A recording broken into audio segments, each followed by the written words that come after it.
sekarang kita harus lihat seperti Habib Rizik, FPI dan sebagainya. Ini apa sebetulnya yang dicari itu?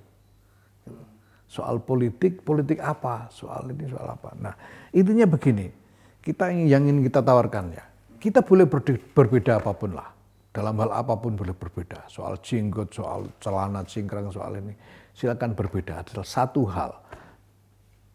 Tidak boleh mengganggu NKRI, Pancasila, UUD 45, Bhinneka Tunggal Ika. Itu saja.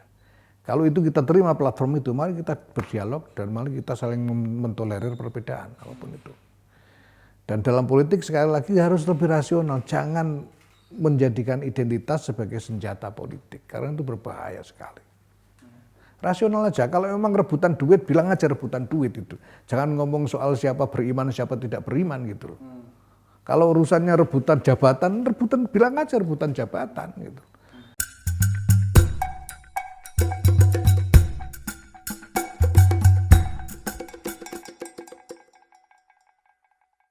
Halo, selamat siang, Vivanian. Saya sekarang sedang bersama Kiai Haji Yahya Khalil Stakuf.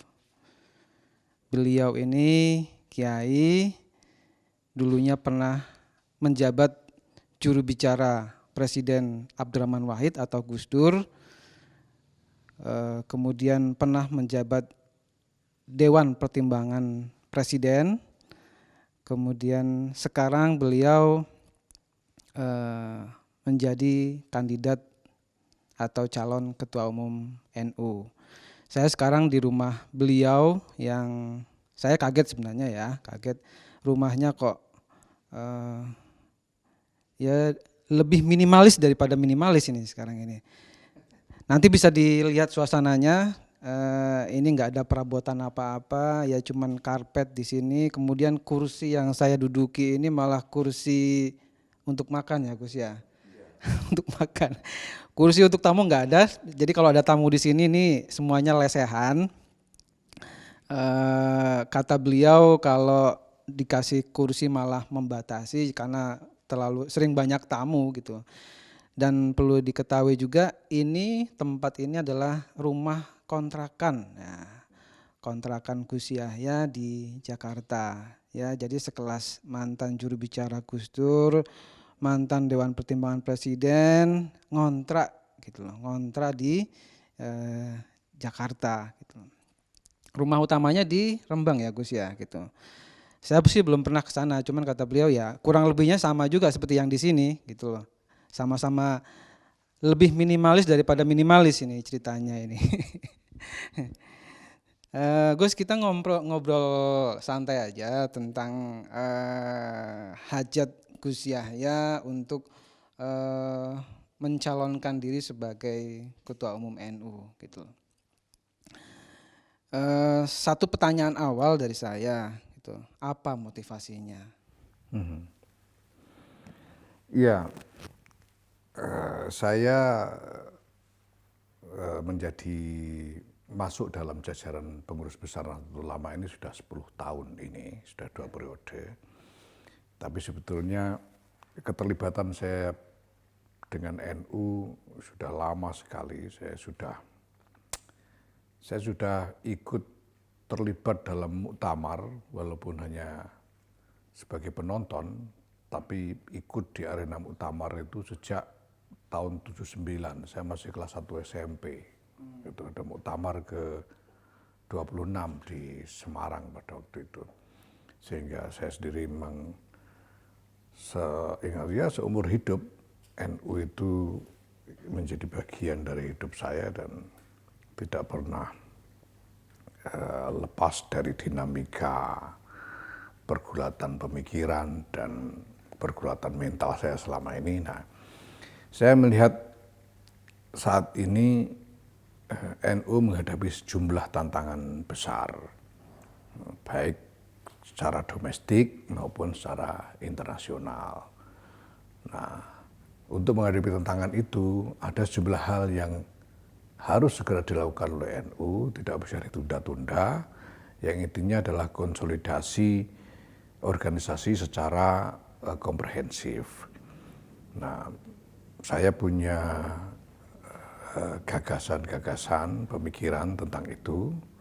Dan dulu saya pernah melakukan satu strategi untuk melakukan konsolidasi organisasi di Gerakan Pemuda Ansor ya, sejak 2011 yang lalu, dan berhasil.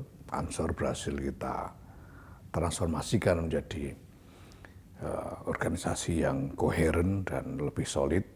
Nah, saya kira sekarang waktunya Nahdlatul Ulama ya, sebagai organisasi, karena NU itu ada organisasi, ada komunitas, ada jamaah, ada jamaah. Nah, sebagai jamaah ini harus segera dilakukan konsolidasi secara lebih baik, karena tantangan-tantangan ke depannya luar biasa berat.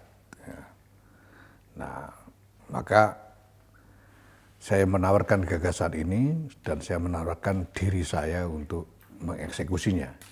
Ya. Ini yang selalu saya sampaikan kepada para kiai, para pengurus NU di berbagai tingkatan, ya, bahwa ini bukan soal saya ingin menjadi tokoh pimpinan atau apa. Ini soal saya melihat ada pekerjaan yang harus dilakukan dan saya tahu bagaimana cara melakukannya. Saya sudah pernah melakukan pekerjaan yang semacam itu dan berhasil, dan saya menawarkan diri untuk melakukannya buat NU gitu. Gus Yasir bilang perlu konsolidasi. Memangnya sekarang belum konsolidasi? Ya, sekarang ini realitas NU sekarang adalah bahwa hubungan antara berbagai tingkatan kepengurusan di dalam NU ini masih belum rapi dan belum ada logika koordinasi yang baik. Sekarang ini pengurus-pengurus di tingkat cabang masing-masing, setiap kabupaten ada cabang, dan masing-masing punya kegiatan, tapi satu sama lain tidak saling mengetahui apa yang dilakukan. Begitu juga dari tingkat cabang ke tingkat wilayah, yaitu tingkat provinsi. Tingkat provinsi tidak tahu apa yang dilakukan cabang, dan sebaliknya. PBNU juga begitu. Sehingga ini menjadikan gerak NU ini menjadi tidak bisa tampak sebagai satu strategi bersama. Gitu. Yang ada hanya setiap elemen organisasi melakukan sendiri-sendiri apa yang bisa dia lakukan, dan banyak diantaranya malah tidak melakukan apa-apa karena kekurangan resources dan kekurangan leverage untuk membangun kegiatan-kegiatan itu. Nah, sekarang waktunya kita harus menata ini. Itu tantangan internal. Kalau tantangan eksternalnya apa itu? Tantangan eksternalnya adalah bahwa untuk domestik, untuk Indonesia ya, kita melihat ke depan ada ancaman polarisasi atas dasar identitas karena dinamika politik. Ya. Seperti yang sudah kita alami pada waktu yang lalu di dalam Pilpres yang terakhir, kita tahu bahwa ada polarisasi politik identitas yang luar biasa. Nah, kemarin itu Nahdlatul Ulama pertama tidak bisa menjadi aktor yang mampu menjembatani polarisasi itu karena menjadi pihak, karena menjadi kontestan ya, di dalam persaingan politik itu. Nah, padahal kalau polarisasi identitas ini dibiarkan terus berlanjut, ini berbahaya sekali bagi keutuhan bangsa. Nah, maka Nahdlatul Ulama ini harus kita kembalikan fungsinya sebagai penyangga keutuhan bangsa ini. Nah, itu diperlukan dua hal jelas, bahwa pertama adalah positioning, harus dirubah. Nahdlatul Ulama tidak boleh menjadi pihak yang berkompetisi, tapi harus selalu berada pada posisi yang bisa menengahi apapun yang menjadi sengketa di dalam kehidupan berbangsa ini. Dan yang kedua, Nahdlatul Ulama harus mampu hadir sebagai kekuatan transformatif. Dan sebetulnya ada potensi itu. NU ini punya 521 cabang di seluruh Indonesia. Setiap kabupaten ada pengurus cabangnya, bahkan ada kabupaten yang sampai lebih dari satu pengurus cabang. Karena ukuran wilayah dan jumlah penduduknya besar. Nah, 521 cabang ini kalau kita berpikir dengan sudut pandang bisnis misalnya, ini bisa berarti 521 outlet di seluruh Indonesia. Kalau kita bisa membangun satu agenda nasional yang kemudian kita jabarkan menjadi eksekusi di tingkat cabang, di tingkat kabupaten, yang langsung engaged, langsung bersinggungan dengan masyarakat basis, ini akan menjadi strategi yang mampu punya kekuatan transformasi yang kuat sekali. Apalagi di tengah-tengah keadaan kita butuh bangkit ini bangsa ini. Di tengah-tengah tantangan pasca pandemi ini, harus ada kekuatan betul-betul besar, merata, yang bergerak bersama-sama supaya masyarakat bisa dipicu kebangkitannya secara bersama-sama. Nah, secara internasional kita tahu bahwa sekarang ada banyak masalah global yang menjadi kemelut, yang tidak kunjung selesai, tidak kunjung ditemukan jalan keluarnya. Bukan hanya di dunia Islam atau di Timur Tengah saja. Ya, sebetulnya Barat juga mengalami kemelut yang luar biasa. Nah, dalam sekurang-kurangnya 5 tahun terakhir ini, sudah banyak pihak-pihak internasional yang mengakui dan mengharapkan peran Nahdlatul Ulama di dalam soal ini. Ada berbagai ungkapan kalau Anda googling saja tentang Nahdlatul Ulama dan baca berita-berita internasional, itu ada bertebaran statement dari tokoh-tokoh internasional untuk yang berisinya berharap pada peran Nahdlatul Ulama. Bahkan belum lama ini dari Inggris ada inisiatif untuk membentuk satu komisi yang disebut Komisi Indo-Pasifik, anggotanya 16 orang dan semuanya dari kalangan diplomat dan politisi internasional senior.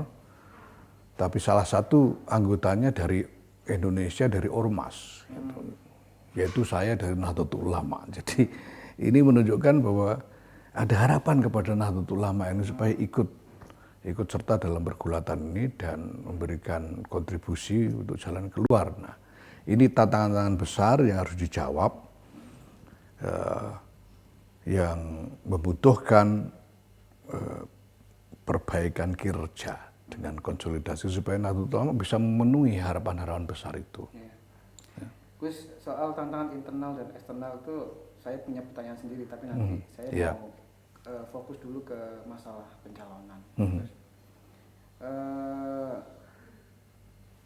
Kabarnya Anda didukung yang sudah bulat ini NU Jawa Timur.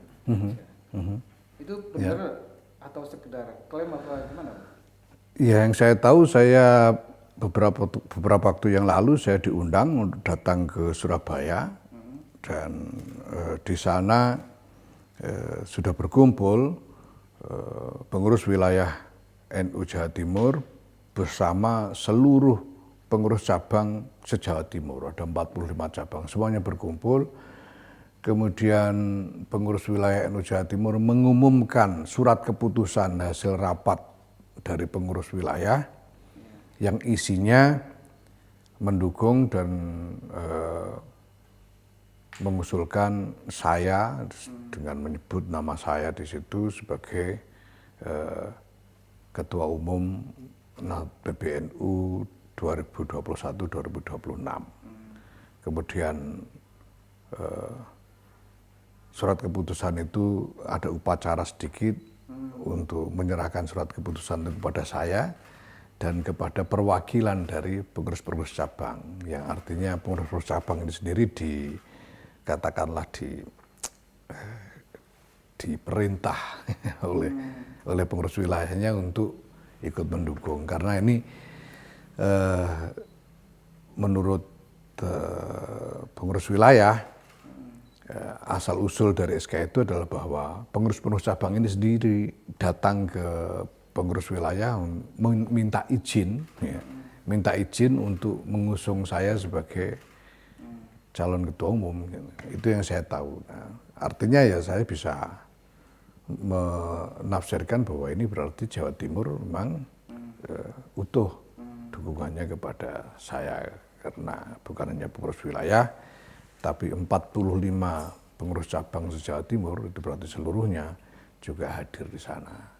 NU Jawa Timur itu ibarat jantungnya NU ya Gus. Setelah Gus Yahya mendapat dukungan begitu, apakah PD atau ya biasa-biasa aja? Ya, saya katakan kepada semua orang sebenarnya, kepada kiai-kiai dan para jajaran pengurus NU. Saya ini mau melamar pekerjaan. Melamar pekerjaan. Sekarang saya tahu apa pekerjaannya, saya tahu saya bisa lakukan pekerjaan itu, nah saya tawarkan diri untuk. Jadi buat saya ini bukan soal pede atau tidak pede untuk bisa terpilih ya. Tapi satu hal yang sangat membesarkan hati buat saya, bahwa kemudian para pengurus wilayah dan pengurus cabang ini melihat jabatan Ketua Umum PBNU itu sebagai jabatan mengenai pekerjaan, bukan mengenai ya ketokohan atau mengenai kedudukan politik, ya, tapi pekerjaan. Karena ketika saya bicara ini mereka menyambut dengan antusias, ya. Mereka menangkap dengan cepat sekali, sehingga akselerasi dukungan ini juga secara mengejutkan berkembang cepat sekali. Karena itu tadi saya bicara tentang pekerjaan. Ini ada pekerjaannya ini. Saya tahu bagaimana cara melakukannya, saya mampu, saya tawarkan diri. Sehingga, dan kalau mereka nanti memilih saya sebagai ketua umum, itu berarti, saya sudah sampaikan sejak awal, itu berarti pengurus cabang dan pengurus wilayah ini akan ketambahan pekerjaan. Pekerjaan mereka akan bertambah, karena ini soal pekerjaan. Nah, ini saya kira transformatif sekali cara berpikir ini, cara berpikir baru, bahwa jabatan di NU ini tidak boleh hanya menjadi batu loncatan untuk jabatan di tempat lain, misalnya untuk menjadi calon presiden atau wakil presiden dan sebagainya, tapi soal mengerjakan pekerjaan yang memang seharusnya dikerjakan gitu. Wilayah yang lain mana yang sudah deklarasi? Jawa Tengah saya sudah bertemu dan sudah ada kesepakatan secara utuh. Yogyakarta juga sudah, kemudian saya juga sudah bertemu dengan Sulawesi Selatan, bertemu dengan Maluku Utara, dan seluruh Sulawesi sudah menyatakan dukungannya, menyatakan sikapnya. Begitu juga Kalimantan, kemudian Bali, NTB, NTT juga sudah menyatakan sikapnya. Begitu juga Sumatera Selatan, ya, Sumatera Selatan malah paling dulu ya. Kemudian ya saya kira sudah sebagian besar. Saya katakan tempo hari sebetulnya sudah sekitar 80% sebetulnya yang sudah menyatakan sikap ya, untuk mendukung. Ya. Terus Gus Yahya ini mantan juru bicara Gus Dur dan memang dikenal cukup dekat dengan Gus Dur, dengan keluarga Gus Dur. Terus apakah itu menjadi salah satu modal Gus Yahya untuk mencalonkan, dan apakah itu bisa menjadi penarik atau perekat untuk pendukungan Gus Dur dari keluarga Gus Dur? Ya, jadi begini. Saya itu memang sejak kecil lahir di lingkungan NU dan saya merasakan NU menjadi bagian identitas saya. Nah, sebagian besar dari perjalanan saya dalam bergulat dengan Nahdlatul Ulama itu saya alami di bawah bimbingan, di bawah pendidikan dari Gus Dur. Saya mengenal beliau sejak 1987 dan sejak sangat awal beliau katakanlah menguji saya, kemudian melepaskan saya dalam satu arena, lalu menguji lagi dan seterusnya. Sehingga saya apa yang sekarang menjadi wawasan saya tentang Nahdlatul Ulama itu boleh dikata sebetulnya hampir sepenuhnya merupakan wawasan yang diajarkan oleh Gus Dur kepada saya. Sehingga apa yang saya lakukan juga semuanya ya motivasi saya adalah mengikuti jejak Gus Dur. Mengikuti jejak Gus Dur itu saja. Nah, keluarga saya sudah melakukan komunikasi pribadi dengan keluarga Gus Dur. Ya, saya kira keluarga juga tidak punya masalah dengan saya. Ya. Kemudian teman-teman yang selama ini menjadi konstituen dari kepemimpinan Gus Dur, yaitu berarti hampir seluruh generasi saya, ini semuanya juga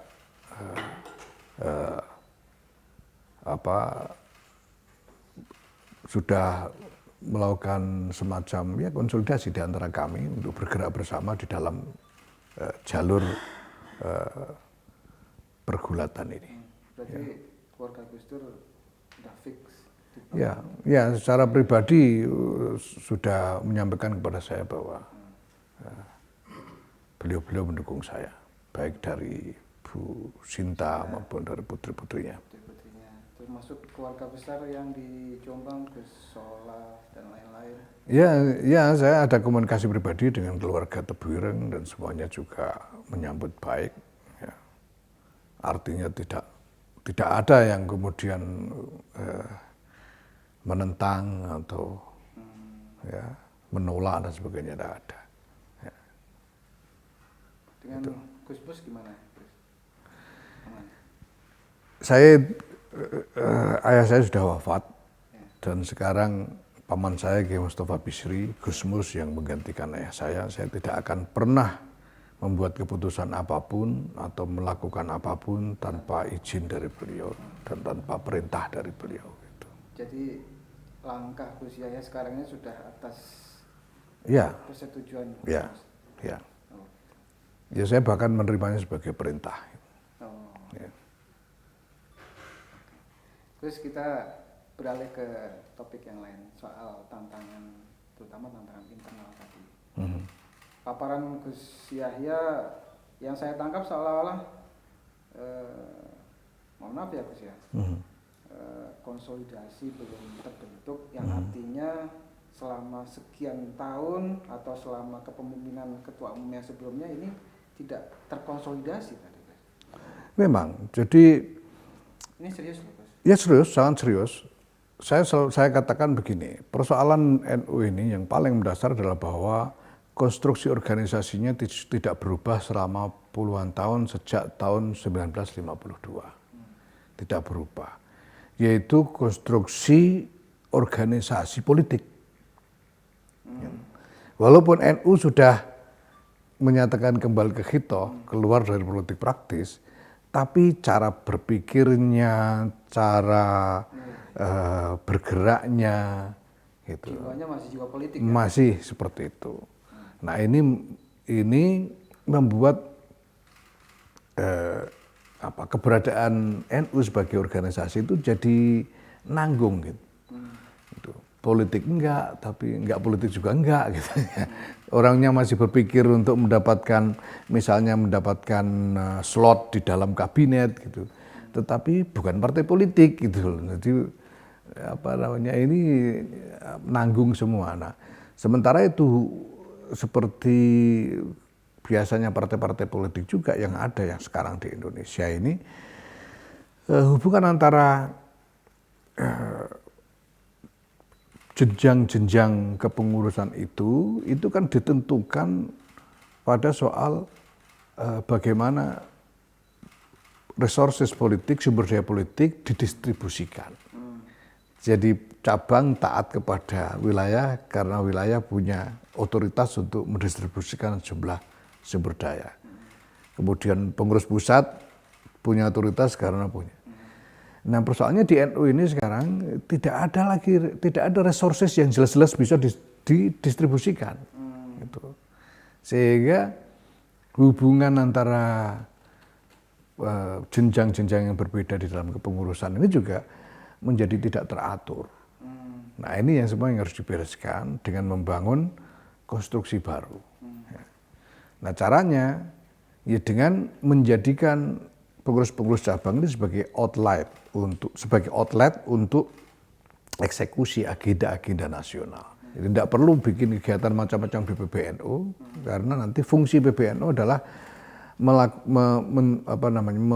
mencari atau memobilisasikan sumber daya dari berbagai sumber untuk diredistribusikan kepada cabang-cabang berupa program-program untuk dikerjakan. Apakah itu menjamin NU bisa terhindar dari politik praktis? Ya, saya sangat yakin bahwa itu akan menjadi pemicu untuk repositioning NU. Karena begini, misalnya kalau soal politik praktis ini, saya sudah nyatakan sejak awal bahwa saya tidak mau menjadi calon presiden atau wakil presiden dan saya tidak ingin ada calon presiden atau wakil presiden dari PBNU. Sehingga NU sebagai organisasi ini sungguh-sungguh dalam posisi tengah. Nah kemudian kita harus punya kebebasan untuk engage, untuk berhubungan dengan berbagai pihak, baik pihak politik, pemerintah, swasta, siapapun, untuk membuat kerjasama yang manfaat dan maslahatnya bisa langsung diterima, dirasakan oleh masyarakat di basis. Nah itu dengan sendirinya akan mendidik warga NU khususnya dan pengurus NU untuk selalu bersikap terbuka dalam politik, tidak menjadi pihak, tidak kemudian terlibat di dalam persaingan politik itu sendiri, tapi menjadi aktor yang mengkatalisasi hubungan antara berbagai pihak politik ini dengan masyarakat dan sekaligus mendorong tumbuhnya demokrasi, sikap politik yang rasional, yang tidak hanya bicara soal identitas, tapi bicara soal manfaat nyata, soal maslahat yang betul-betul dirasakan oleh masyarakat. Nah maka saya tawarkan kepada semua orang, kalau punya agenda politik, misalnya silakan rumuskan agendanya, jabarkan ke dalam aksi-aksi di akar rumput, dan kalau mau silakan gunakan 521 outlet NU ini, silakan gunakan, dan akan kami umumkan siapapun yang menawarkan program kerjasama akan kita umumkan bahwa ini program dari calon presiden A, ini program dari calon presiden B, sehingga NU ini menjadi channel untuk membawakan macam-macam agenda yang tentu saja kita pilih mana yang betul-betul membawa maslahat. Kalau agenda itu berbahaya jelas kita tidak akan. Nah ini dengan sendirinya masyarakat kan melihat bahwa NU ini membawakan apa yang bermanfaat untuk mereka. Satu. Dua, masyarakat kan melihat ternyata si calon presiden A ini membawakan ini, calon presiden B membawakan ini. Mereka bisa bandingkan secara rasional mana yang lebih manfaat untuk mereka. Janji untuk tidak terlibat politik praktis atau tidak tergoda untuk jadi calon presiden, saya kira calon ketua umum yang lain yang periode lalu juga ngomong begitu, Gus. Tapi kenyataannya setelah berjalan, ketika ada tawaran, ada kesempatan, ya diambil-ambil juga gitu loh. Gimana itu Gus Yahya berkomitmen untuk itu? Ini sebentar lagi pemilu sih. Iya. Ini dua hal ya. Pertama bahwa saya selama ini memang tidak punya minat kepada jabatan pemerintahan. Saya kira publik sudah punya kesan itu tentang saya. Kemudian saya dulu itu oleh Gus Dur itu sendiri tidak boleh masuk dalam parlemen. Saya nyalon DPR itu dulu tidak boleh sama Gus Dur. Saya kira kalau nyalon presiden juga akan dilarang oleh Gus Dur ya. Yang ketiga, saya katakan kepada teman-teman bukan soal menyombongkan diri atau apa gitu ya. Saya katakan kepada teman-teman bahwa kalau saya ingin menjadi calon presiden, saya tidak perlu menjadi pengurus PBNU. Saya bisa lakukan dengan cara lain. Kalau calon wakil presiden gimana? Sama saja. Saya tidak perlu, apalagi hanya calon wakil presiden. Yang itu sebetulnya paling-paling cuma dibutuhkan simbolnya saja. Gitu. Saya khawatirnya begitu. Nah, kalau saya mau, saya bisa lakukan dengan cara lain, misalnya dengan mengkapitalisasi sumber daya internasional yang sekarang ya sudah cukup optimal ya, jaringan internasional ini. Kalau saya buat manuver-manuver internasional secara habis-habisan, saya kira orang pasti akan tertarik. Tapi memang bukan itu. Saya itu enggak. Jaringan internasional apa itu? Ya, ya saya sekarang punya hubungan dengan tokoh-tokoh intelektual politik dari berbagai negara, baik di Barat maupun di Timur Tengah. Ya. Saya kira orang tahu bahwa saya dulu diundang ke Gedung Putih ketemu dengan Wakil Presiden Amerika. Saya diundang ke Slovenia ketemu dengan PM Slovenia. Saya diundang ke Inggris ketemu dengan tokoh-tokoh parlemen di Inggris dan seterusnya.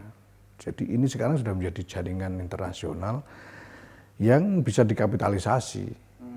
Bisa dikapitalisasi. Nah kalau saya mau, ini bisa saja. Ya, digunakan untuk membuat leverage ya, sehingga seolah-olah saya pantas menjadi calon, seolah-olah aja gitu. Karena yang lain-lain juga kan kebanyakan juga cuma seolah-olah ini jadi. Itu sebetulnya bukan satu yang terlalu sulit. Tidak perlu harus menjadi pengurus PBNU. Terus NU sekarang yang kelihatan ya mendirikan sejumlah rumah sakit, universitas gitu. Yang itu menurut saya hasil dari konsolidasi. Apakah itu bukan capaian, prestasi? Oh, jelas itu merupakan capaian-capaian besar. Tapi sekarang sejauh mana proyek-proyek itu, ada proyek rumah sakit, proyek universitas dan lain-lain betul-betul terhubung satu sama lain. Sekarang ini misalnya ada banyak perguruan tinggi didirikan atas nama NU. Ada berapa dari perguruan tinggi yang ada itu betul-betul terawat dan terjaga perkembangannya. Ya. Ya. Karena sebagian besar memang ya kurang terawat. Artinya ini hanya yang ada sekarang itu hanya menciptakan proyek di sini, di sana, di berbagai tempat, tapi tidak ada pengkaitan antara satu dengan yang lain menjadi satu agenda nasional yang terkonsolidasi. Ini yang kita lihat sekarang. Kalau lembaga banyak. Nah, di sisi lain, ya, dinamika NU itu sendiri di berbagai tempat di seluruh Indonesia, secara umum di seluruh Indonesia ini lebih banyak digantungkan kepada dinamika komunitasnya, bukan dinamika organisasinya. Sehingga kita bisa lihat kalau komunitas NU-nya tebal, kegiatan ramai. Jawa Timur, Jawa Tengah. Ya. Tapi kalau komunitasnya tipis, tidak terjadi apa-apa. Gitu. Seperti di Maluku Utara itu nyaris tidak terjadi apa-apa. Di Sulawesi Utara, di berbagai tempat di Indonesia di mana komunitas NU-nya tipis, jamaahnya itu tipis, ya nyaris tidak terjadi apa-apa. Karena pengurusnya karena jamiyahnya, organisasinya tidak mendapatkan pemberdayaan, tidak mendapatkan empowerment. Berarti nggak ada pemberdayaan dari pusat juga kalau gitu? Selama ini pemberdayaan dilakukan oleh jamaah, komunitas memberdayakan organisasi. Itu yang terjadi selama ini. Tapi itu tidak bisa terjadi secara rata untuk seluruh Indonesia. Seperti saya katakan tadi, karena di banyak daerah komunitas NU itu tipis. Nah, tugas untuk memberdayakan itu seharusnya harus dipikul oleh PBNU. Gitu. Nah, PBNU harus nantinya mampu betul-betul membangun strategi untuk memberdayakan cabang-cabang ini. Nah, khususnya selama ini kan di dalam pengurus besarnya kenapa nggak berbuat ke arah situ? Selama ini saya 10 tahun terakhir ini, saya pertama kali diajak masuk ke PBNU itu lagi Sahal Mahfud, ya, dan ditempatkan di Suriah. Suriah itu council, jadi semacam dewan permusyawaratan kiainya lah. Itu. Sementara yang melakukan eksekusi program itu di Tanfidiyah. Wacana tentang konsolidasi ini sejak awal, sejak tahun 2010, sebetulnya sudah terus saya gulirkan. Tapi ya karena satu dan lain hal memang tidak ada eksekusi yang berarti di tingkat Tanfidiyah dalam konteks strategi konsolidasi sebagaimana yang saya bangun itu. Maka akhirnya tahun 2019 itu saya membuat kesepakatan dengan GP Ansor waktu itu, dan GP Ansor mau. Kenapa Ansor? Ya karena peluangnya ada di Ansor pada waktu itu. Jadi tahun 2011 itu ada Kongres Ansor di Surabaya, dan Nusron Wahid mencalonkan diri sebagai calon ketua umum. Waktu itu saya bilang saya membantu meyakinkan cabang-cabang untuk memilih kamu, tapi saya minta kesepakatan ini untuk konsolidasi organisasi. Ya, pertama saya minta supaya kiai-kiai muda dari pesantren-pesantren ini direkrut masuk ke dalam Ansor lagi, karena sebelumnya sudah sedikit sekali dari pesantren yang terlibat di dalam Ansor. Ini penting karena Ansor ini akan menjadi semacam wahana kaderisasi dari para kiai-kiai pesantren ini sebelum nanti mereka masuk dalam kepemimpinan Nahdlatul Ulama. Yang kedua saya minta ada pelatihan kader reguler dihidupkan kembali. Yang ketiga saya minta ada kegiatan rutin sampai di tingkat kecamatan. Nah ternyata berhasil, Nusron Wahid terpilih sebagai ketua umum dan dia mau pegang komitmen ini. Ya, sehingga kemudian saya bersama dia menjalankan strategi ini bersama. Sekarang orang sudah melihat hasilnya bahwa Ansor hari ini berbeda dari Ansor 10-15 tahun yang lalu. Ansor lebih koheren, lebih terkonsolidasi. Jadi kalau dari Jakarta A ini sampai ke desa juga Ansor, tidak ada yang berbeda.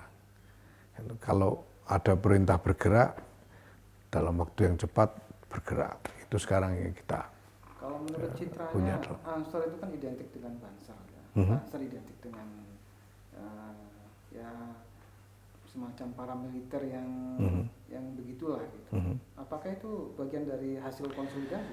Memang pada mulanya bukan ini kesan seperti ini karena memang pada mulanya, pada awal dibentuknya Bansar itu memang dimaksudkan sebagai milisia, ya, semacam paramiliter. Karena tantangan waktu itu, kita tahu ada tantangan konflik politik dan lain sebagainya. Ya. Nah, tapi kita sekarang sudah membangun model pelatihan yang berbeda untuk Bansar, yang lebih diarahkan kepada kesiagaan untuk memberikan bantuan kepada masyarakat dalam berbagai kebutuhan, ya. Misalnya ada Bansar untuk bencana alam, Bansar untuk menanggulangi narkoba, ada. Ya, kita bikin divisi-divisi yang lebih spesifik mengadres berbagai masalah dalam masyarakat, dan alhamdulillah jalan dengan baik. Jadi sukses di Ansor ini akan dipakai di NU nanti kalau? Ya, jadi saya kira karena saya bisa mengklaim bahwa ini strategi yang saya ikut membangun di dalamnya sekurang-kurangnya bersama-sama dengan teman-teman Ansor yang lain tentu saja. Tapi jelas saya yang mendesain pelatihannya, saya yang mendesain banyak hal strategis di dalamnya. Sehingga saya tahu apa dinamikanya bagaimana, saya sudah belajar dari apa yang terjadi dengan Ansor. Dan ketika saya merefleksikan kepada kebutuhan NU, saya bisa melihat apa saja yang dibutuhkan dan bagaimana cara eksekusinya. Apalagi ketua Ansulnya sekarang adiknya Gus Yahya. Oh ya, ya kalau Yakut sih tinggal enaknya, kan. Karena ketika Yakut terpilih itu, ini sudah jadi ini, transformasinya sudah jadi. Waktu itu kita perlu sekitar 3,5 tahun untuk menyelesaikan strategi transformasinya ini. Sehingga ketika Yakut terpilih ini sudah tinggal jalan. Makanya lalu akselerasinya juga menjadi jauh lebih cepat daripada sebelumnya. Oke, Gus, kembali ke masalah topik politik tadi itu. Tadi Gus Yahya mengkritik relasi NU dengan politik, dengan partai politik dan segala macam. Dan kita tahu yang terakhir dalam pemilu 2019 itu peran NU cukup besar ya, walaupun klaimnya nggak terlibat politik praktis dan segala macam. Tapi kenyataannya kita bisa lihat sendiri lah gitu. Nah itu bagi Gus Yahya, menurut Gus Yahya itu manfaat atau mudarat, Gus? Kalau kita bicara soal konteks sesaat, apa yang terjadi pada waktu itu, ya, orang bisa beda pendapat tentang apa yang sebaiknya dilakukan. Tapi dalam jangka panjang, menurut saya ini tidak sehat untuk NU, tidak sehat untuk sistem kepartean, tidak sehat untuk kehidupan politik secara keseluruhan. Tidak sehat untuk NU karena ini menjadikan NU dalam posisi yang nanggung tadi, politik apa enggak politik gitu. Nah sehingga NU ini kemudian hanya digalang untuk mendapatkan votes, tapi di dalam tata negara tidak punya slot untuk share kekuasaan. Tapi kan sekarang punya wakil presiden. Ya wakil presiden sekarang, ya, sekarang punya wakil presiden karena kebetulan menang. Kalau kalah gimana? Nah, kemudian itu satu. Dan lagi-lagi seperti saya katakan tadi, dalam keadaan polarisasi politik yang tajam, ini saya kira bangsa kita juga rugi karena NU ini, kami ini punya komunitas yang ukurannya itu separuh dari seluruh populasi penduduk Muslim di Indonesia. Ini komunitas yang besar sekali. Nah, komunitas sebesar ini harus menjadi penyangga keutuhan bangsa, tidak boleh tidak. Kalau komunitas sebesar ini tidak bisa menjadi penyangga keutuhan bangsa, ya alangkah ruginya kita. Bukan cuma NU yang rugi, semua orang saya kira rugi. Menjadi pemecah bangsa dong. Terlibat dalam perpecahan. Bukan soal siapa yang mecah, siapa yang enggak, kita enggak akan bicara siapa yang melakukan, tapi NU kemarin dilibatkan di dalam perpecahan itu sendiri. Sehingga ya oleh aktor-aktor politik yang lain gitu, yang ada, dan perpecahan itu kemudian juga terjadi di dalam NU sendiri.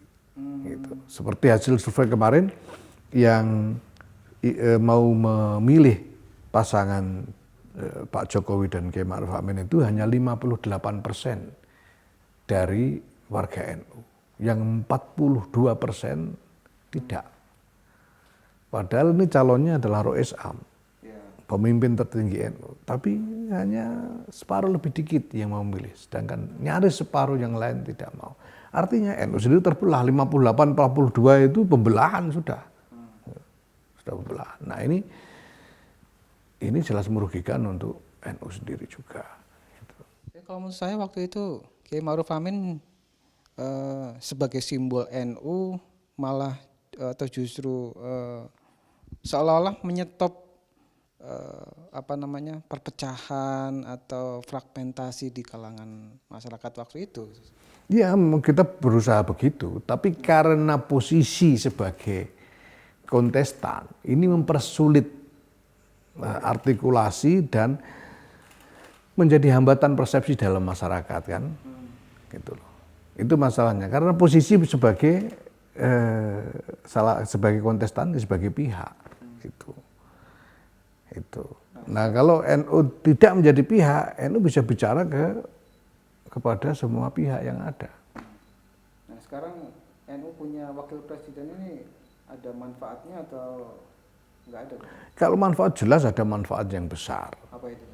Banyak hal bahwa misalnya bahwa Pak Wakil Presiden ini sekarang beliau memimpin strategi ekonomi melalui ekonomi syariah misalnya. Ini jelas menjadi encouragement kepada pelaku-pelaku ekonomi di kalangan Nahdlatul Ulama ya. Dan ada banyak hal lain yang ya memberikan kebanggaan juga kepada warga Nahdlatul Ulama ya. Kita beruntung sekali bahwa kemudian ya saya kira ini karena bijaksananya para pemimpin kita ya, bahwa polarisasi yang kemarin terjadi ini bisa diselesaikan dengan baik ya. Sehingga keadaan sekarang relatif bisa dikendalikan. Nah, tapi ke depan kita tidak tahu bagaimana keadaannya, apa realitas yang kita hadapi, apakah bisa seperti ini. Ya.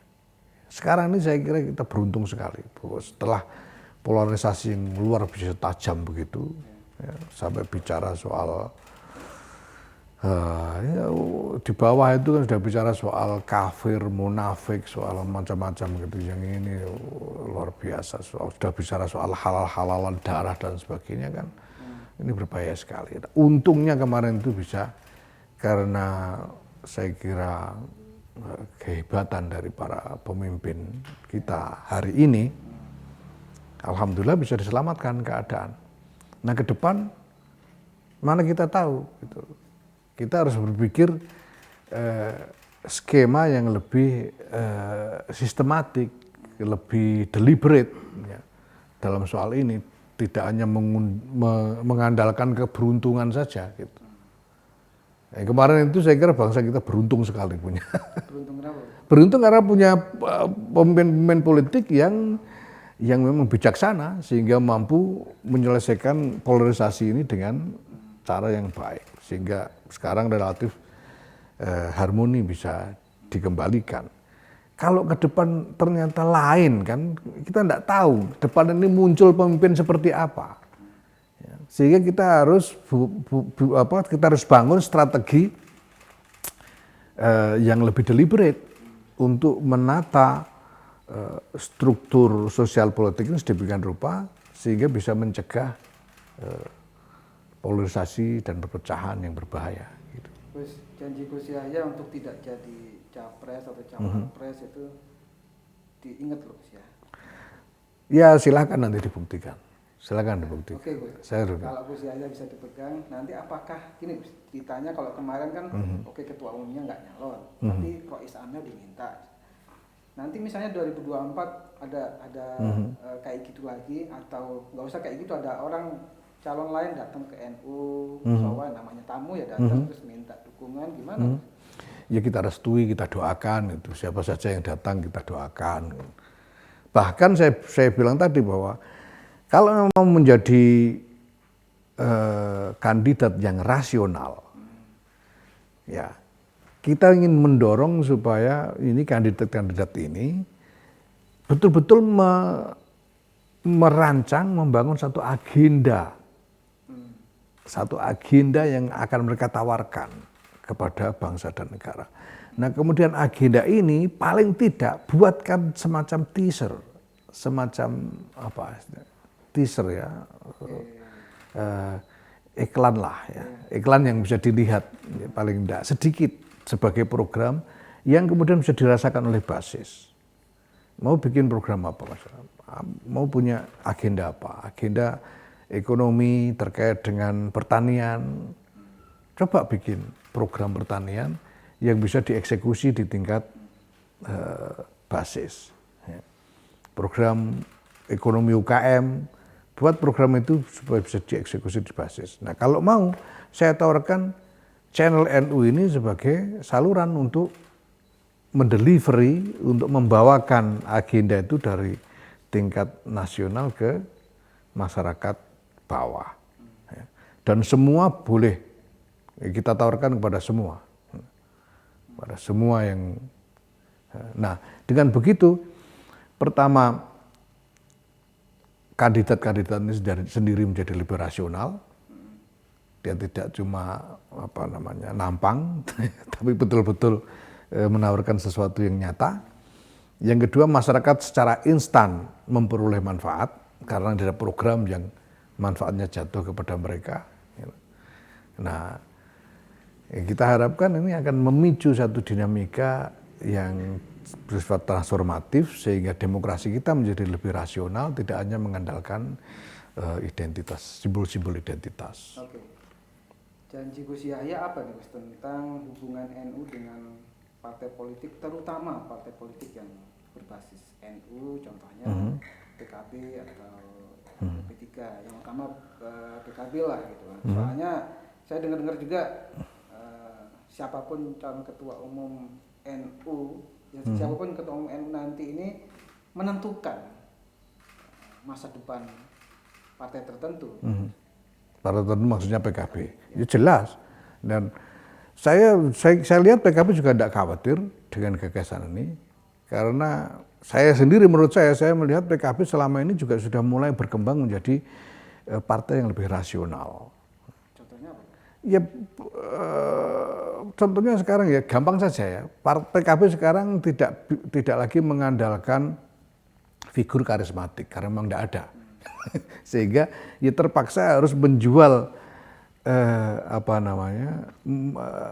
harus menyajikan jualan politik yang lebih rasional ya, ke konstituennya gitu. Dan saya lihat sekarang sudah mereka lakukan itu.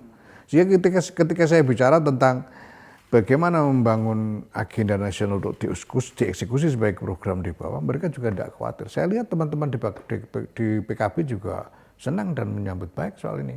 Ini kode dukungan. Kode dukungan untuk PKB. Oh, bahwa saya mendukung PKB. Jelas saya mendukung PKB sebagaimana saya mendukung partai-partai yang lain gitu. Karena partai-partai ini adalah komponen penting dalam demokrasi kita. Ini mau demokrasi pakai apa? Kalau tidak pakai partai gitu. Jadi partai ini tidak boleh diruntuhkan, baik martabat maupun keberadaannya ya. Karena demokrasi kita mengandalkan partai. Kalau tidak melalui partai, kita tidak punya instrumen demokratis. Sehingga partai ini harus dibangun. Itu sebabnya sebaiknya calon-calon presiden ya dari partai, jangan dari yang lain. Karena kalau tidak dari partai, nanti orang-orang partai ini runtuh moralnya. Kita capek-capek tunggus-lumus ngurus partai, nggak bisa jadi calon presiden gitu kan. Nah, ini tidak sehat gitu. Mohon diklarifikasi Gus, ini pernyataan Gus Yahya mulai mengarah nih Gus. Mulai mengarah mendukung PKB yang kalau diwujudkan lagi ya mendukung Caimin nanti. Ya, saya berharap Pak Muhaimin Iskandar bisa menjadi, kalau mau menjadi calon presiden yang tangguh dan rasional. Sebagaimana dengan calon-calon yang lain. Gitu. Nah, calon-calon yang lain ya kita ini kan sedang membangun strategi untuk memperkokoh demokrasi kita ya. Calon-calon yang lain yang dari partai maupun bukan partai ya harus bersikap lebih, harus bertindak lebih rasional di dalam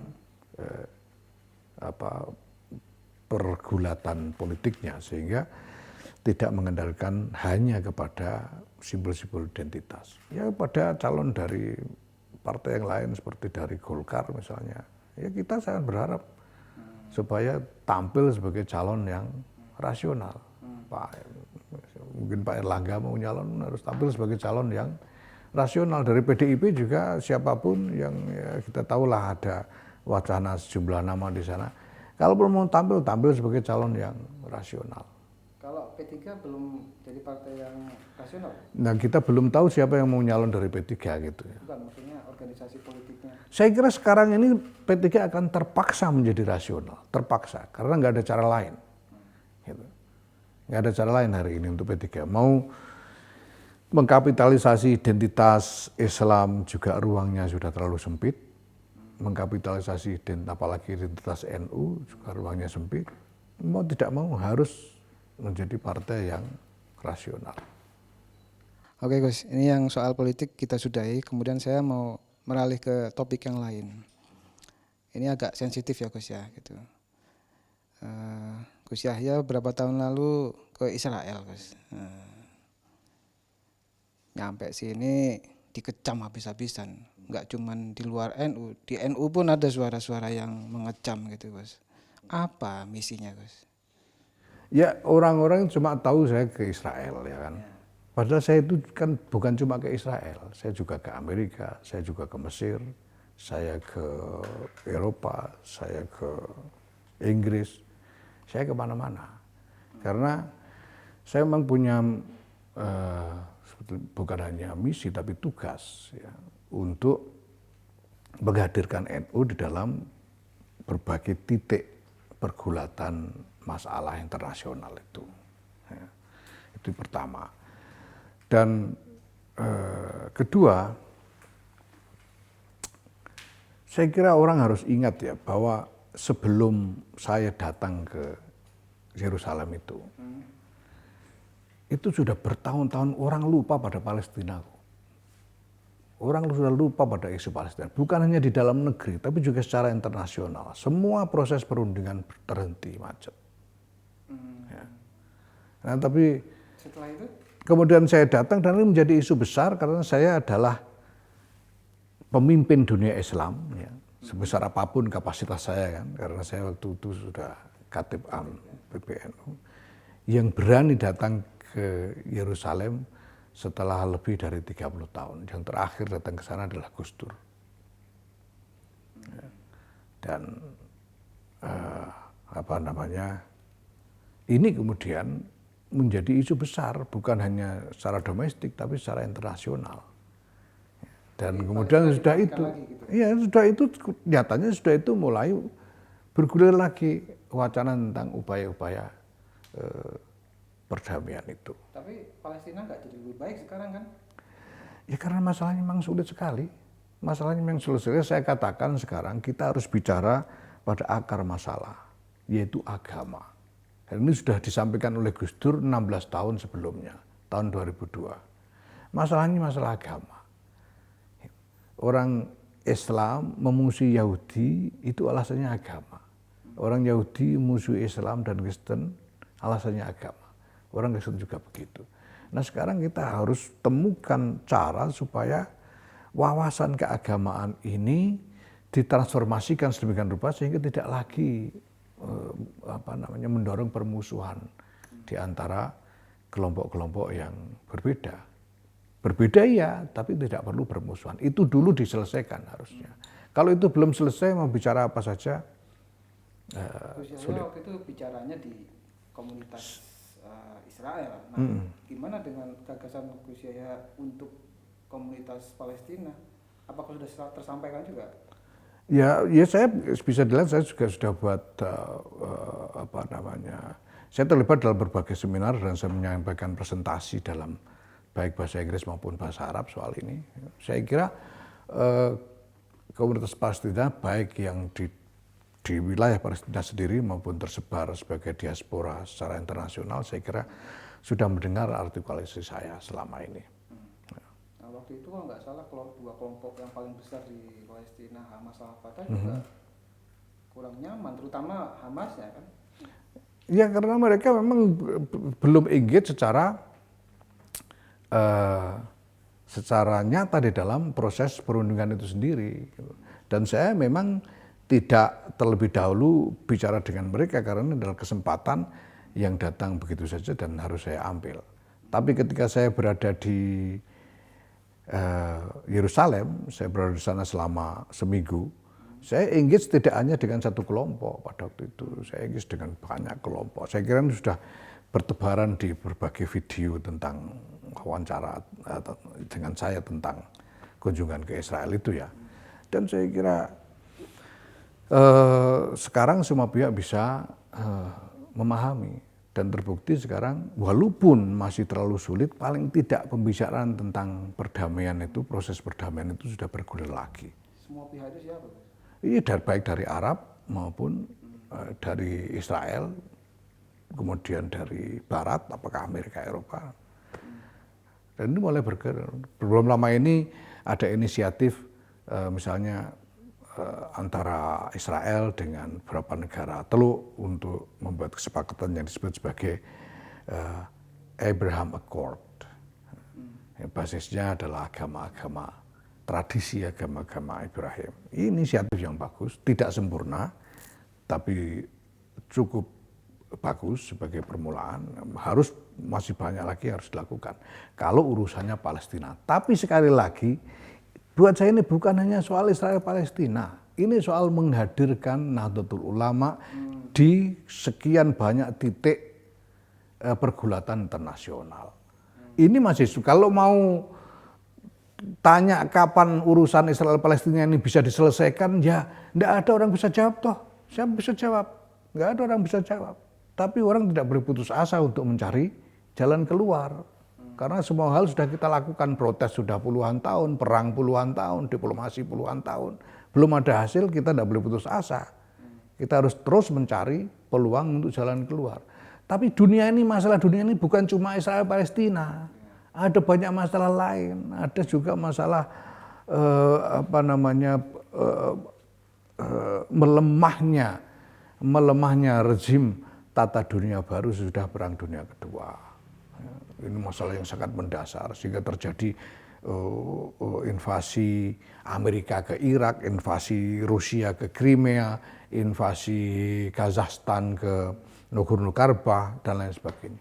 Ini hal yang NU harus terlibat di dalamnya karena NU punya modal.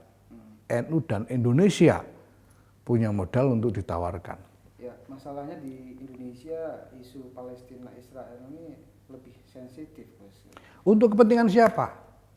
Kalau cuma untuk kepentingan menggalang dukungan politik di dalam negeri saja, buat apa? Kita harus berbuat sesuatu untuk manusia-manusia Palestina. Bukan hanya untuk dapat coblosan voting di Indonesia. Jadi menurut Gus Yahya yang selama ini menentang Gus Yahya itu cuma untuk kepentingan politik mereka? Ya nyatanya tidak ada yang dilakukan yang real di Palestina untuk menyelesaikan masalah. Kalau cuma ngirim bantuan dan sebagainya, semua orang bisa ngirim bantuan. Tapi masalahnya ini bagaimana masalah ini mendapat jalan keluar. Pernyataan Gus Yahya ini mengecilkan sumbangsi orang Indonesia menyumbang kemudian ini jelas menjadi relawan kemanusiaan di sana loh, Gus. Betul, itu memang harus dilakukan. Saya bukan mengecilkan, itu harus dilakukan. Memang dibutuhkan, tetapi tidak cukup. Karena apapun juga orang tidak bisa hidup dengan perang yang abadi seperti ini. Bagaimana masa depan masyarakat Palestina? Perang harus diakhiri. Dan harus ada jalan keluar dari konflik supaya masyarakat Palestina, manusia Palestina punya kesempatan untuk membangun masa depan. Keadaan memang sulit sekali. Sulit sekali, semua orang sudah mencoba, tapi tidak boleh putus asa. Itu juga yang dilakukan Gus Dur. Pasti tahu kelompok penentang gerakan, pokoknya mereka ini kan nggak mau, pokoknya udah nggak usah berhubungan apapun dengan Israel gitu kan. Gus Yahya pasti tahu itu. Ya saya tahu dan silakan saja. Tapi persoalannya kemudian apa jalan keluarnya? Apa jalan keluarnya kemudian? Apakah kita sih enak saja di sini, kita sambil ngobrol gini, kapan-kapan transfer duit untuk nyumbang Palestina? Ya, mereka yang tinggal di Gaza, bagaimana hidup mereka sehari-hari? Mereka yang mengalami perang itu. Kalau kita tidak berusaha keras untuk menemukan jalan keluarnya mereka, yang akan mereka alami hanya perang abadi tanpa ujung. Kita tidak boleh biarkan seperti itu terus-menerus. Ya, ini soal Palestina. Dan kalau bicara soal pandangan dari para GNU ya, dari para GNU. Saya itu sesudah pulang dari Israel itu, saya tahu bahwa saya harus membuat penjelasan. Dan saya berkeliling kepada Kiai NU, boleh ditanya sendiri kepada Kiai sepuh di NU seperti Kiai Anwar Iskandar dan lain-lain. Dan beliau tidak tidak keberatan, artinya tidak marah. Benar itu. Dengan iya serius, tidak marah. Saya juga kaget pada waktu kenapa kok Kiai nggak marah. Gitu. Ya ada yang menginterogasi saya habis-habisan seperti Kiai Anwar Iskandar, ditanya dari A sampai Z. Tapi akhirnya saya jelaskan semuanya. Dan beliau menanyakan semua itu karena ingin tahu. Gitu. Dan tidak ada prasangka sama sekali kepada saya karena Kiai-Kiai ini mengenal saya sudah lama. Dan bukan cuma itu, mereka mengenal ayah saya, mengenal paman-paman saya, mengenal kakek saya, sehingga tidak ada prasangka. Dan saya sendiri seperti saya selalu sampaikan, saya berangkat karena setelah mendapatkan izin dari paman saya, Kiai Mustafa Bisri. Dan beliau juga menyampaikan secara terbuka bahwa beliau beri izin kepada saya untuk berangkat. Dan setelah beliau berizin, baru saya jawab undangan itu bahwa saya bersedia datang. Itu sekitar sebulan sebelum keberangkatan itu sendiri. Nah, artinya bahwa sebetulnya kalau di kalangan NU sendiri itu orang sudah mulai berpikir tentang secara lebih rasional tentang hal ini ya, bahwa kita memang tidak boleh putus asa untuk cari jalan keluar. Gitu. Nah,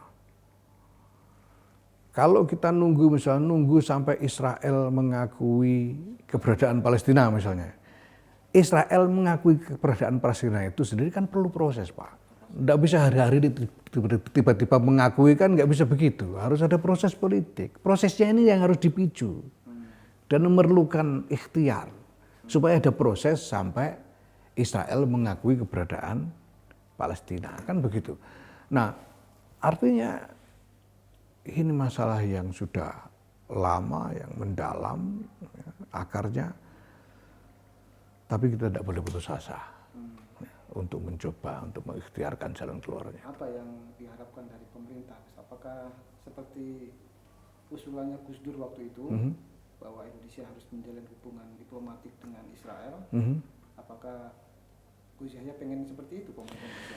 Saya tidak punya rekomendasi untuk pemerintah ya, karena itu dalam soal Israel Palestina ini saya lebih memilih untuk untuk memikul beban saya sendiri saja tanpa melibatkan siapapun, gitu. Karena ini akan lebih leluasa juga buat saya tanpa pihak manapun harus ikut menanggung risikonya kalau ada apa-apa ya. Misalnya sekarang saya ini juga terlibat dalam dialog-dialog yang sangat intens juga dengan berbagai kalangan agama Kristen, Yahudi di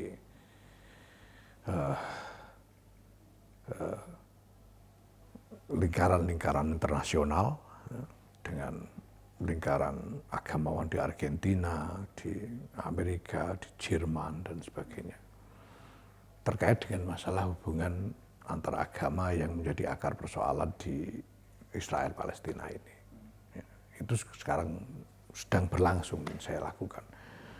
Dan ya memang saya belum bisa ngomong apa targetnya. Saya belum bisa ngomong. Tapi ini proses yang saya yakin sekali mau tidak mau harus kita tempuh kalau kita mau jalan keluar. Kecuali kalau kita mau mengindustrialisasi perang ini saja gitu. Supaya jadi industri ini dan itu yang menguntungkan. Ya. Berarti NU akan sendirian nanti? Ya. Dalam hal apa? Dalam hal upaya mewujudkan perdamaian di Palestina. Nggak Saya- ngajak pemerintah atau nggak ngajak ormas seperti Muhammadiyah misalnya? Ya sebagai NU ya nantinya jelas kita akan mulai diskusinya sebagai NU. Kemarin ini kan saya memang tidak melibatkan NU, saya sendiri tidak melibatkan NU selama ini. Ya saya hanya hadir, kemudian orang tahu bahwa saya dari NU itu saja, tapi saya tidak melibatkan NU. Nah ke depan ya harus ada strategi tersendiri untuk memproses ini secara internal gitu. Bagaimana kita memicu wacana tentang Palestina Israel ini ke arah yang lebih konstruktif, yang tidak cuma memanjakan, ya, tidak cuma memanjakan sentimen-sentimen kita sendiri, tapi sungguh-sungguh proses yang mengarah pada jalan keluar bagi masyarakat Palestina itu sendiri, bagi mereka sendiri, bukan untuk kita.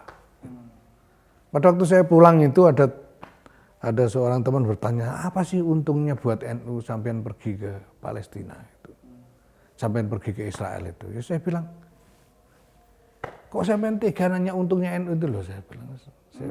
Sampean dengar nggak mereka itu perang tiap hari? Sampean dengar nggak ada tiap hari ada orang kena tembak, ada orang mati di sana? Kok tega nanya untungnya NU? NU untung nggak masalah. Yang kita ikhtiarkan ini jalan keluar bagi orang-orang Palestina, bukan untuk kita. Dan itu saya nyatakan terus terang kok di Israel, di Hebrew University itu saya nyatakan dengan terus terang, saya di sini untuk Palestina. Dan Anda semua tahu bahwa saya memang pro Palestina. Tapi toh Anda semua mengundang saya ke sini. Dan ini membesarkan hati saya karena itu berarti Anda sendiri masih punya harapan untuk proses perdamaian. Sehingga Anda mau mengundang orang yang pro Palestina seperti saya datang di sini untuk bicara dan mendengarkan saya. Saya nyatakan terus terang di sana dan mereka bisa terima dengan baik. Karena yang namanya Israel, kita ini kan tidak bisa melihat semua masyarakat ini monolitik ya. Israel itu tidak monolitik. Israel itu orangnya macam-macam di sana. Yang anti Netanyahu banyak, yang anti PM yang sekarang itu banyak, yang tidak mau perang itu juga banyak. Nah ini yang bisa kita engage gitu, untuk terus-menerus membangun aspirasi untuk perdamaian. Saya misalnya di sana ketemu dengan satu organisasi yang cukup kuat namanya Al-Ummahat Tasna'us Salam, Women for Peace gitu. Yang anggotanya ibu-ibu, mak-mak gitu. Mak-mak dari berbagai kalangan, ya Yahudi, ya Kristen, ya Arab, ya Palestina, bahkan ada mak-mak dari Gaza yang ikut sana. Saya ikut dalam kegiatan, salah satu kegiatan mereka di sana. Dan itu luar biasa. Dan ini inisiatif seperti ini yang harus kita dorong. Karena juga kita bicara soal masyarakat, kita bicara soal manusia-manusia. Kita tidak hanya bicara tentang simbol-simbol dan kebanggaan-kebanggaan semu. Kita bicara soal manusia ini. Orang yang kalau ditembak itu keluar darahnya beneran gitu. Yang punya anak istri. Ya, ada keyakinan atau ada anggapan bahwa Israel terutama Yahudinya ini lobbynya kuat banget, Mas. Maksudnya ada kekhawatiran jangan-jangan NU nggak untung tapi malah dirugikan nanti. Sekarang saya minta rugi di mana? Kalau mereka bilang Yahudi punya lobby yang kuat, mereka lobby pakai apa? Kita juga punya mulut, kita bisa lobby. Kita tahu bahwa hari ini berbagai pihak di dunia membutuhkan Nahdlatul Ulama. Kita tahu persis. Butuh apa itu? Ya butuh untuk menggulirkan proses menuju jalan keluar dari sejumlah titik kemelut yang ada di dunia ini. Sekarang kalau kita bicara dunia Islam, aktor mana yang cukup besar dan cukup kuat untuk bisa berkontribusi positif untuk menggulirkan proses menuju jalan keluar dari kemelut dunia Islam sekarang ini? Semua orang, semua aktor di seluruh dunia ini bicara tentang Nahdlatul Ulama. Silakan googling saja. Silakan googling soal ini.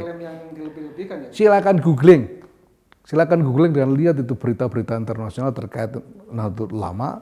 Silakan lihat statement-statement dari tokoh-tokoh internasional tentang Nahdlatul Ulama, googling saja. Gitu. Daripada saya yang menyampaikan gitu. Jadi NU nggak akan dirugikan ya ketika sama Yahudi. NU ini harus datang sebagai pemeran peradaban. Harus datang sebagai pemeran peradaban. Dan peradaban ini sekarang sedang berada di dalam masalah. NU harus berani untuk engage dengan siapa saja. Kita harus berani untuk Jadi kalau selama ini orang bicara soal kemandirian misalnya, menurut saya itu kata kuncinya bukan kemandirian, tapi kerjasama yang bermartabat dengan siapapun, bermartabat. Gitu. Ya Yahudi sekarang, orang-orang Yahudi sudah tahu bahwa kita tidak bisa sembarangan diakali. Gitu. Karena yang pihak-pihak yang mereka kenal, kita juga kenal. Sehingga ya sebetulnya kita sekarang relatif dalam posisi yang cukup strategis. Ya. Oke Gus, yang lain Gus, seputar menguatnya radikalisme dan fundamentalisme di Indonesia, terutama beberapa tahun sebelum pemilu dan setelah dan bahkan sekarang masih terasa. Apa pendapat Gus? Saya lihat selama ini ya teman-teman ini melihat soal masalah radikalisme ini dalam titik yang menurut saya bukan inti persoalannya. Gitu. Sekarang ini kan yang ada dalam wacana publik itu perdebatan tentang dalil, tentang mana pendapat yang lebih benar dan salah secara keagamaan. Gitu. Menurut saya masalahnya bukan di situ. Masalahnya itu ada pada pilihan politik. Dunia ini sedang ada dalam kemerut yang di situ ada pertaruhan-pertaruhan politik dan orang harus memilih. Nah sekarang kita mau memilih apa? Itu. Nah saya membangun wacana yang komprehensif tentang hal ini ya, dengan yang intinya saya katakan bahwa tata dunia yang relatif stabil dan aman sekarang ini sebetulnya tata dunia yang masih sangat muda dan masih sangat rentan karena baru lahir sesudah Perang Dunia Kedua. Sebelum itu dunia ini adalah dunia tempat berbagai macam identitas saling bertarung secara politik dan militer secara habis-habisan tanpa ada aturan sama sekali. Nah sekarang persoalannya kemudian kalau kita berpikir tentang Islam, kita mau Islam ini ikut di dalam tata dunia baru pasca Perang Dunia Kedua ini, atau kembali ke tata dunia lama sebelum Perang Dunia Pertama. Itu pertanyaannya menurut saya. Mereka yang meminta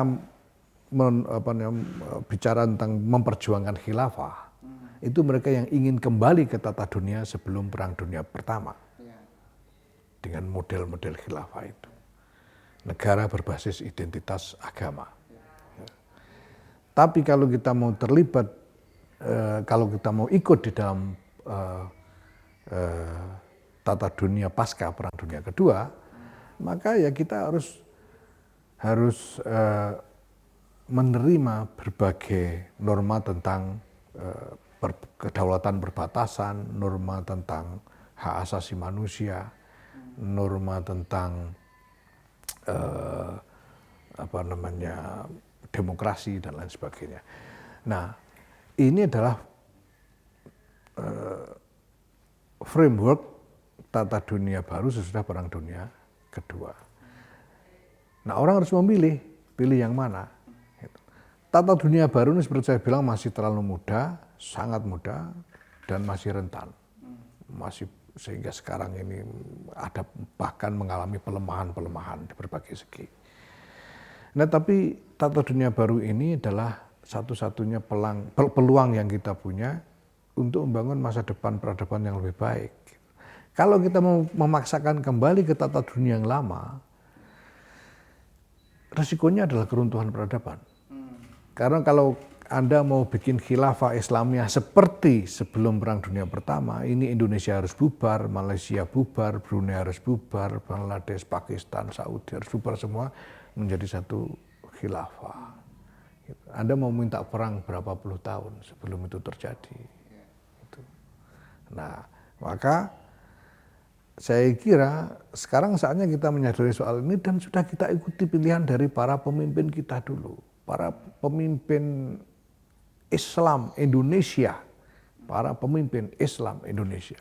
Dulu itu sudah membuat pilihan untuk ikut serta dalam tata dunia baru. Nyatanya semua menerima negara kesatuan Republik Indonesia berdasarkan Pancasila dan Undang-Undang Dasar 45. Mari kita lanjutkan ini. Tugas kita sekarang, kita ikut terlibat dengan masyarakat internasional untuk menyempurnakan, memperbaiki, memperkuat tata dunia baru ini supaya menjadi lebih baik ke depannya. Walaupun sekarang masih banyak kekurangan jelas, tapi ini harus kita sempurnakan. Kita harus ikut dalam penyempurnaan itu, karena alternatifnya adalah perang tanpa bentuk, perang tanpa struktur, yang ujungnya peradaban runtuh seluruhnya. Oke, Gus, diakui atau tidak, kemarin beberapa tahun lalu dan sampai sekarang itu pengaruh Habib Rizik Syihab cukup kuat ya dalam menguatkan katakanlah radikalisme atau yang begitulah. Nah sekarang Habib Rizik di penjara. Nanti bagaimana kalau misalnya nanti Habib Rizik setelah bebas, nanti apakah ini akan menguat lagi seiring perannya tampil lagi ke publik, terus apa perannya NU nanti? Ya, peran kita nanti membangun platform supaya semua orang bisa berdiskusi dengan baik, supaya semua orang bisa berdialog dengan baik. Ya.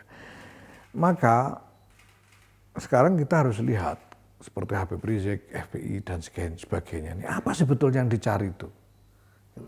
Soal politik apa? Soal ini soal apa? Nah, intinya begini, yang ingin kita tawarkan ya, kita boleh berbeda apapun lah. Dalam hal apapun boleh berbeda. Soal jenggot, soal celana cingkrang, soal ini. Silakan berbeda. Adalah satu hal. Tidak boleh mengganggu NKRI, Pancasila, UUD 45, Bhinneka Tunggal Ika. Itu saja. Kalau itu kita terima platform itu, mari kita berdialog dan mari kita saling mentolerir perbedaan, apapun itu. Dan dalam politik sekali lagi harus lebih rasional. Jangan menjadikan identitas sebagai senjata politik. Karena itu berbahaya sekali. Rasional aja, kalau memang rebutan duit, bilang aja rebutan duit itu. Jangan ngomong soal siapa beriman, siapa tidak beriman gitu loh. Kalau urusannya rebutan jabatan, bilang aja rebutan jabatan gitu. Gitu loh. Dengan tawaran yang rasional, kalau dapat jabatan mau apa? Mau mengerjakan apa? Dan apa buktinya bahwa dia mampu mengerjakannya. Gitu saja, tidak usah bicara soal identitas. Gitu. Nah, gitu. Kita kan melihat hubungan tokoh-tokoh NU dengan Habib Rizik ini ya nggak musuhan, tapi nggak bagus juga hubungannya gitu loh. Nah, bagaimana nanti mengantisipasi? Ya ada banyak faktor lah, ada banyak faktor. Ya di samping mungkin namanya beda pendapat ya satu hal, kemudian juga beda pilihan politik ya di tengah-tengah polarisasi yang begitu tajam ya. Ya saya kira sekarang tugas semua orang untuk menyembuhkan luka-luka ini dan kembali menjalin dialog supaya ke depan kita bisa mengembalikan harmoni di dalam masyarakat kita gitu. Khususnya gimana hubungannya dengan Habib Rizik? Saya selama ini belum kenal secara pribadi dengan beliau, belum pernah ketemu, belum pernah engage secara langsung. Tapi ini saya ketemu Yahudi aja bisa, masa ketemu Habib nggak bisa. Saya itu sejak kecil juga bergaul dengan Habib. Makanya saya pikir sejak kemarin saya sama teman-teman bilang ini orang-orang Jakarta ini jarang ketemu Habib apa ya? Kelihatan sepaneng sekali soal Habib ini. Memangnya Anda ngelihat orang Jakarta begitu? Rasanya begitu gitu. Padahal kami di kampung itu, teman-teman saya sejak kecil itu Habib banyak. Gitu dari kecil biasa kita namanya anak-anak bertengkar, rebutan layangan dan sebagainya itu udah biasa. Jadi kami hormat, tapi ya kami berteman biasa, bersahabat biasa, nggak ada. Artinya nggak ada ketegangan apa ya, nggak ada ketegangan spiritual. Anda akan menganggap Habib Rizik biasa aja sebenarnya? Ya dengan siapa saja saya ketemu dengan Habib dimanapun saya bisa rileks gitu, nggak masalah. Yang terakhir ya kayaknya soal kembali ke pencalonan, tapi ada hubungannya dengan adik Anda, Gus. Yakut. Ya. Gus Yakut kan Menteri Agama, memimpin Kementerian Agama yang ya kita tahu lah itu kementerian milik NU ya dalam tanda petik. Nah, apakah Gus Yahya minta tolong Gus Yakut untuk membantu kementeriannya gitu? Ya membantu dengan cara apa? Karena ini sebetulnya enggak jelas juga ya hubungannya. Ya memang saat ini kebetulan memang urusan hubungan antar lembaga memang agak tumpang tindih karena Yakut itu di samping Menteri Agama dia juga masih Ketua Umum GP Ansor. Dan Ketua Umum GP Ansor itu adalah peserta muktamar, peserta muktamar gitu. Nah, menurut saya sih terlepas dari preferensi pribadi ya. Wong adik saya ya, kalau dia dukung saya masa sih nggak maklum gitu kan. Tapi selebihnya itu soal alami saja. Karena saya juga bicara dengan semua orang, dengan semua cabang. Alami gimana? Alami artinya kalau saya bicara mereka setuju dengan saya, mereka mendukung, kalau enggak ya enggak. Enggak ada arahan khusus dari adik Anda untuk Saya kira dia tahu apa yang pantas, apa yang enggak pantas lah. Sudah dewasa masa enggak ngerti urusan begitu. Yang pantas, yang enggak pantas udah tahu dia. Ya. Oke. Saya kira cukup Gus, sudah 1 jam lebih ini.